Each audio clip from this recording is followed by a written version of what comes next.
Okay, let's see here.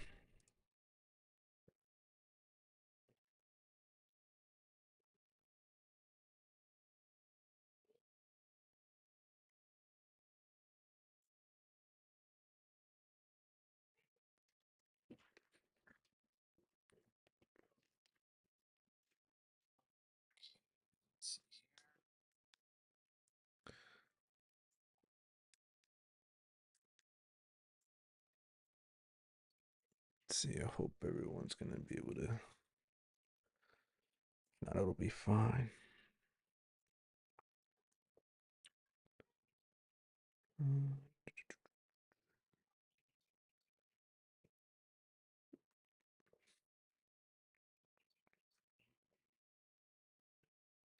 Okay, I think I got it.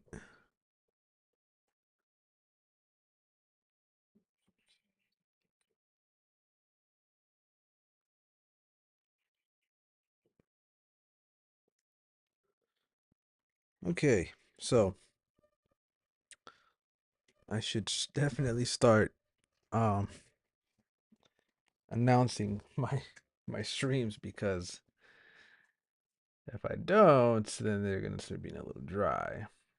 But it's all good. It's all good. But I found a way to finally multi-stream to Rumble and YouTube. Anyways, so for the recap, I want to actually go over some stuff on the Discord. I'm trying to be a little bit more active here. But as you can see, this one actually paid out. This was actually sent from my brother, which is also my trading partner. He did a pretty good prediction on this. He predicted it was going to be bearish for a little bit and then shoot back up. I should have kept my eye out on eurjpy though. That was my analysis, but I never really kept up with it. But GU actually played out, which is pretty cool. It didn't play out all the way, at least not yet, but it definitely tapped into that demand zone and then headed back down a little bit. But we'll look more into it. I haven't really been doing much with the crypto stuff lately. This was sent a while ago, but I'll definitely keep adding on to it.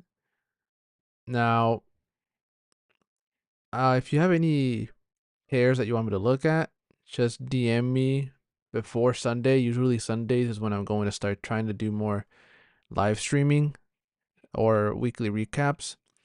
I haven't gotten able to live stream my trades yet, just because I do so much, and so sometimes I just trade on my phone, and I don't always have time to trade. Not only that, I mean, I only take like 1, 2, or 3 trades, just depending on what I'm seeing. I don't take that many trades throughout the week.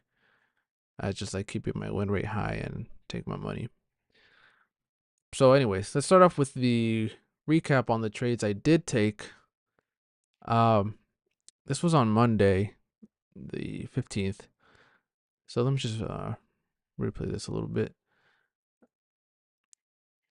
So I noticed this whole ERL, IRL thing taking place, right? I started paying a little more attention to it, and I thought, you know what, why not give it a shot? So I marked up this fair value gap, right? Expected price to retrace into it a little more, and then come down, take out this external range liquidity. And so I waited. I believe it was on the 5 or 1 minute. I think it was on the 1, or yeah, I think it was on the 1 minute that I got into it. So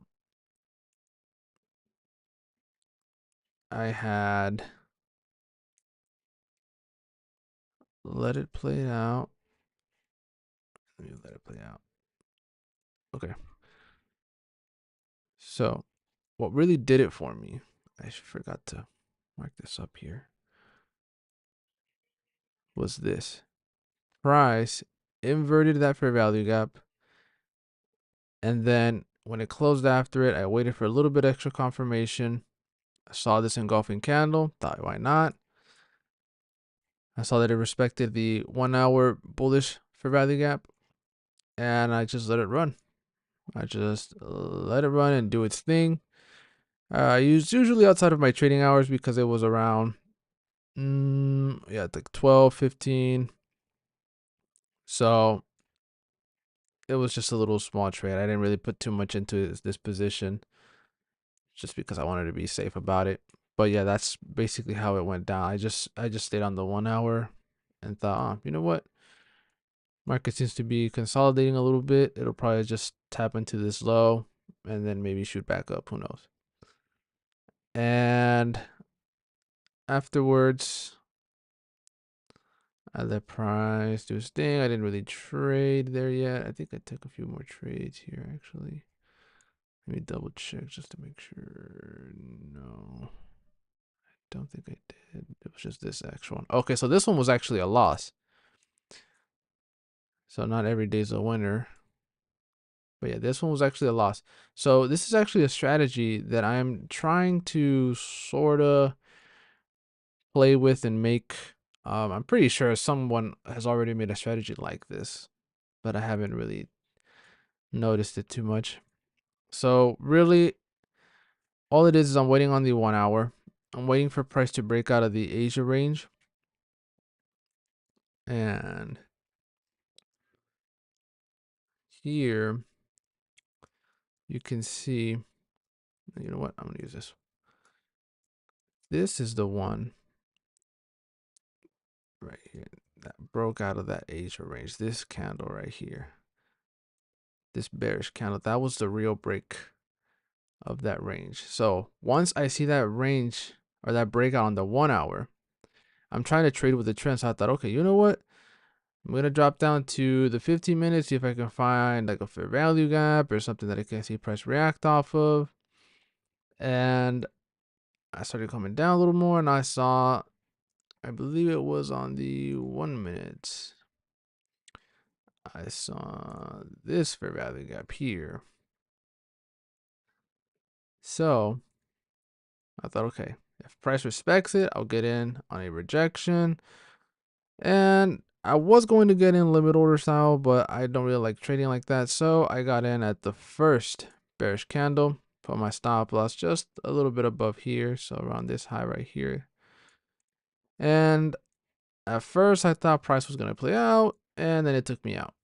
And the worst part about it is it actually ended up heading back down later on. Let me see. Yeah, it ended up going back down. Oh man, what a loser. I mean, I could have re-entered, but it was already getting too late, and I was like, eh, I'm not gonna risk it. So that was that L that I took. And let's see, we let the next day play out. I believe I did the same thing. So we were waiting for that range. And I believe ICT calls this something like a Judas swing, if I'm not mistaken. I can't remember. I did that video on that a long time ago. Okay, so as you can see, price finally broke out from here, but I waited for this for extra confirmation. So once I saw that, I drew up a demand zone. I mean, a supply zone, excuse me, from this candle right here, this bullish candle, because I saw that's where price was tapping into. And as you can see, we had price reject off of it fairly quickly. I don't know if you guys can hear the kids, my neighbor's kids yell, but they're pretty freaking loud. So anyways, I dropped down onto the 5 minute. And I saw price was sort of coming down. So I thought, okay, if it inverts that bullish fair value gap, I'll get in. Which price did. So I got in at the close of this candle right here. And if you haven't seen my video on daily bias and IRL to ERL, you'll see something like this on there. So that's when I entered, put my stop loss on top of that demand zone, targeted the Asia low. As you can see, price did its thing and eventually ended up hitting TP. So if you guys know of anyone that has a strategy like this, definitely send me a link to that video so I can check it out, or maybe a mentor of yours that has a strategy like this that can be done on New York session. Just let me know. Send me a DM. I'd definitely be interested in taking a look at that, even if it is a paid uh mentorship kind of thing. It don't matter. I'll probably end up finding like a leaked version or a leaked a leaked course on it or whatever. Not saying that I'm gonna look at it. Maybe not. Who knows? Anyways, so yeah, that was the only trades I took. Little W, a small loss, and then another W.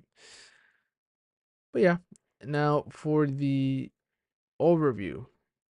Here's the thing, guys. I don't really look at the dollar because I don't find it that useful. I honestly don't find it that useful. So I just stick to whatever.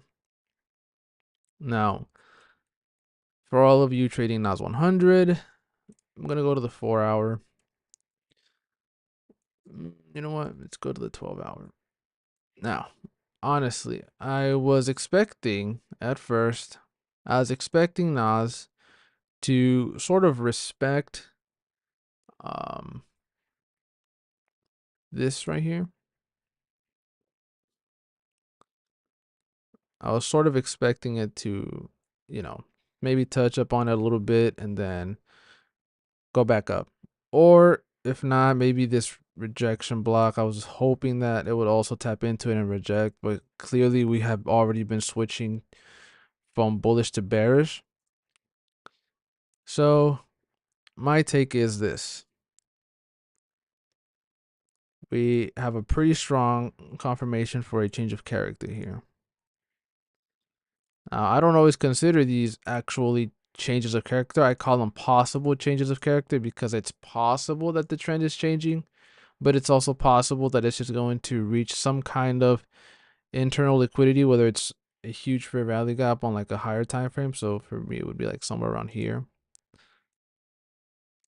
Should be like a bullish fair value gap. So this is like the 12-hour, right?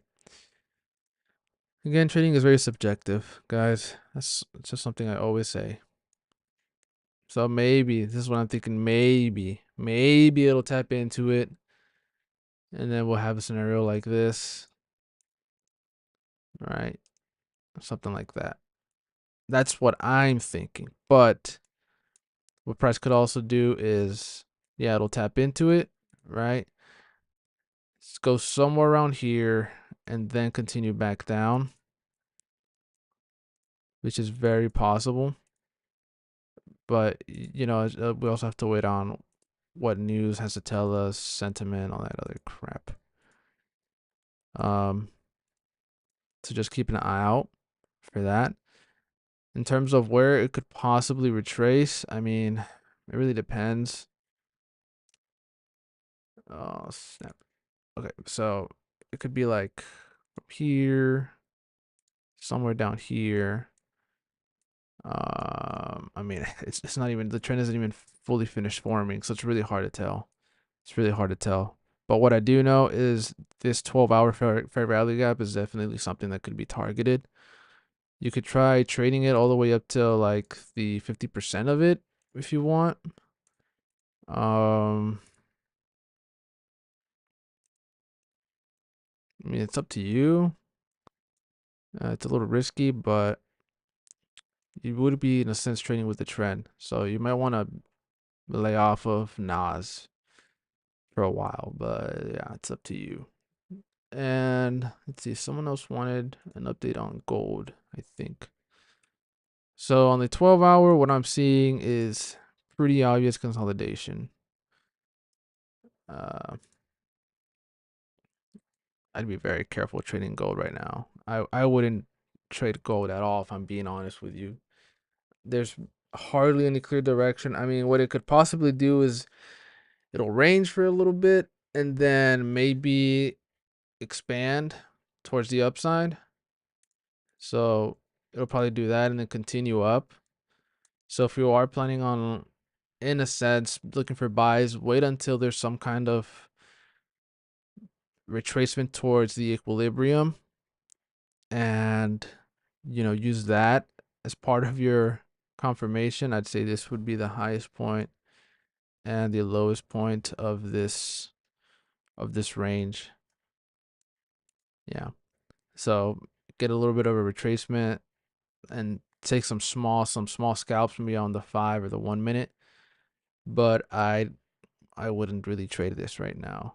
It's just, yeah, pretty dangerous. If it was me, I wouldn't do it. Now, next we have Euro USD. Okay. Let's see what we have here. Now, it looks like we might have a possible change of character here or a liquidity sweep. Let's see. Let's just start marking up our charts. Let's see what we get.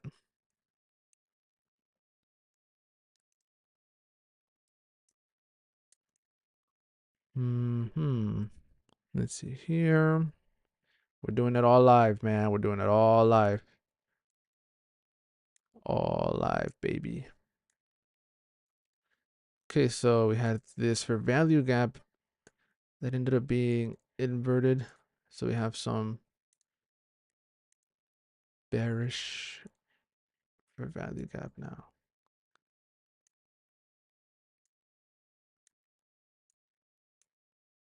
Okay, so it looks like we have a bearish for value gap, and it looks like price might actually end up respecting it. But the problem is price did also react off of this demand zone.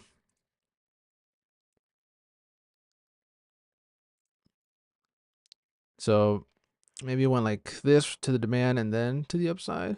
Let's check it out. Let's see what happened actually. Oh yeah. So tapped here, went up here, and then respected the bearish fair value gap. So we might actually be good to maybe keep going down. So hopefully, if my analysis is right, we might get a peak up here to go back down somewhere. If not, it'll just dump regardless, because we also have this. We can just say this is like a bearish order block right up here. So we could look at it like this. I stepped into it, then went back down, and hopefully we'll have some more selling opportunity. Let's see. I don't know if it'll be targeting to fill in the rest of this.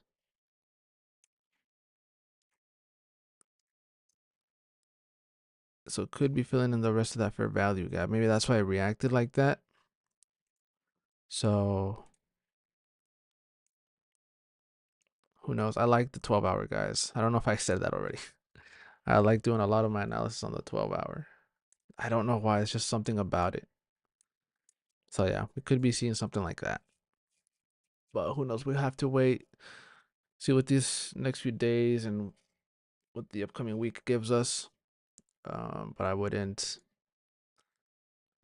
expect anything too crazy. If I was you, I'd wait for price to give me some kind of direction. Maybe around the 1 hour, If the 1 hour can give us some direction, that'd be great. Now I have a little bit of an idea that I've been following here. Okay, so his is basically the same thing. Bearish as well.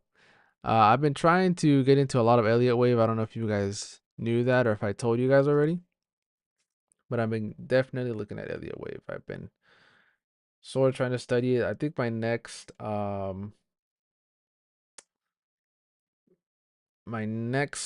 future videos will be about Elliott wave specifically, just because I really, really, really want to learn it.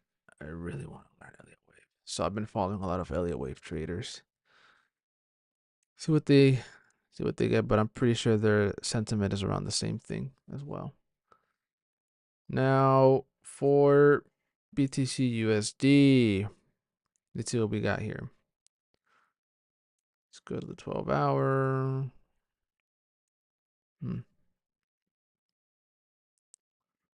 Okay, that's interesting. Let's go to the daily. What do they have here? What's the Bitcoin? I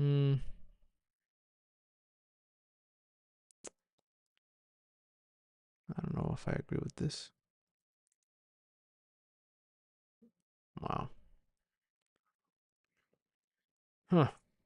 Yeah, I don't know. Let's just mark up our charts. We could get a possible retracement to the 50%. Maybe keep dumping, who knows? There are a lot of consolidation. It's been consolidating. If you guys can't tell, it's been going from here, here, here, here, here, here. So a lot of sideways movement. Let's see.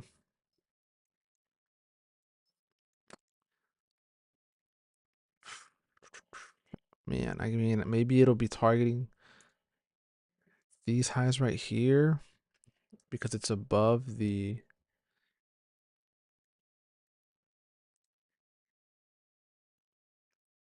50%. So it could be targeting those highs. But I mean, Bitcoin has just been going crazy. If anything, guys, you should just scalp this. I wouldn't look for any larger moves on like the 15-minute as an entry. I'd say use the 15-minute as your bias. Just scalp it. I mean, there's not really much here. 8-hour. I mean, it's sort of trying to. I think if on the 8-hour, if price could go back down through,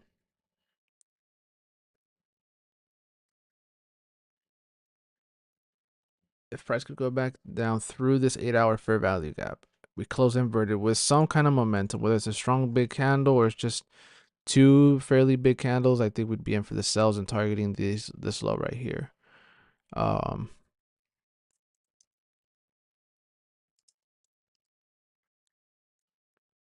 Yeah, if we could invert this,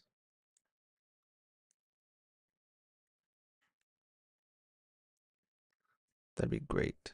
But then again, who knows? Price might target this high. And it's very possible because there is also, I've noticed there is liquidity right here. So actually this should be red.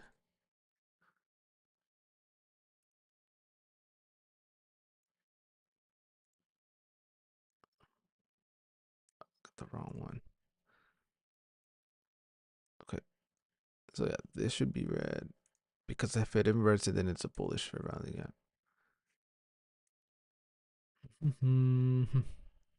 Okay. So yeah, if price, so price has already touched this, but from what we can already tell, respected that 50%, kept going down, took out some more lows, took out some more lows, we're going back up. It will either reject off of this order block, right, and then keep going down, or it'll probably keep going back up, touch into this next 8-hour fair value gap,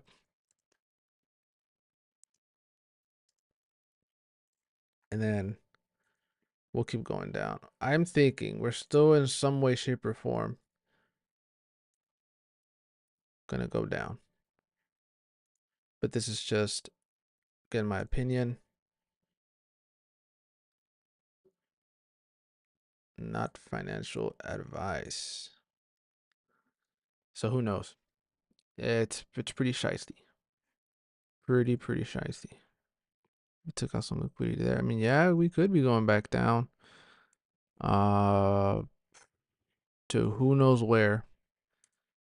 We also have some rejection blocks right here.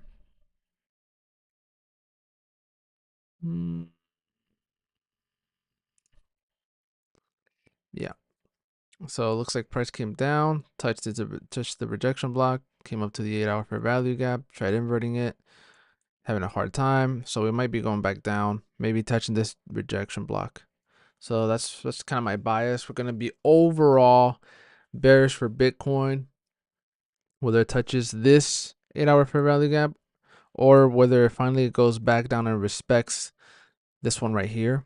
So, I mean, who knows? Anything can happen. So this is really just all I have for you guys. This is what I'm kind of looking at right now. I'm going to be sending this chart in the Discord so you guys can have it. But yeah, I wouldn't be too crazy about this right now. Let's see something else. Sometimes not like trading GJ. Oh man, not good. A lot of scalping this upcoming week for sure. Maybe on AUD it'll be fine. I think AUD would be pretty good to just keep scalping, not scalping, but taking regular trades as you would. It looks like it's respecting this bearish fair value gap. Looks like we might keep going down, maybe targeting those lows. This low right here. Yeah. Yep. So anyways, guys, if you have any more pairs that you want me to look at, send me a DM, leave it on the comments down below. Whatever you have to do, send it on the Discord. Who cares? Just do what you have to do to get my attention. And yeah, we'll look at the markets later on. But for now, enjoy yourselves, enjoy the rest of your day.